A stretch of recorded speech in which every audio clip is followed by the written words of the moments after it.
接住落嚟就係第28場小龍混合銀杯賽嘅總決賽迎國慶杯，第一線道係健力龍啊，第二線道沙田秦峰街坊聯會，第三線道係新界東醫院聯網龍舟隊，第四線道係澳英龍舟隊，第五線道建築署創新龍，第六線道 A 仔同學會，第七線道保良局龍舟隊，第八線道係紅灰龍。一開始咧就見到澳英龍舟隊咧就係應聲彈出啦，咁啊嗱，而家望到咧4號線道咧就係佢哋啦，咁啊鼓手咧就相當之定當啊，咁啊逐下，咁啊啲隊員咧都係好齊整咁樣向前啦，咁啊隔離咧見到係6號啊呢個 A 仔同學會啦，8號啦紅灰龍咧都唔錯㗎，咁啊小龍嘅賽事啊，咁啊好快咧已經係完成咗超過一半㗎啦，咁啊各支隊伍咧都向住終點進發啦。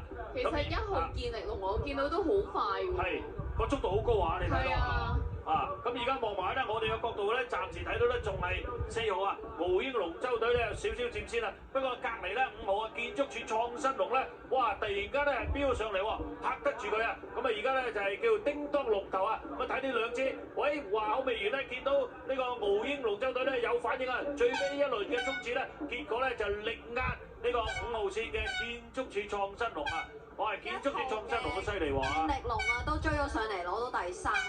哇唔覺喎，健力龍啊！啊健力龍咧又係話呢場賽事咧好多都係後發先至話後勁犀利啊！你呢個角度咧，我哋睇到啦，都係澳英啦同埋建築署去爭啦。咁不過咧係最尾咧應該就係澳英龍舟隊咧就係佔先少少㗎，建築署係第2名啊，健力龍咧係。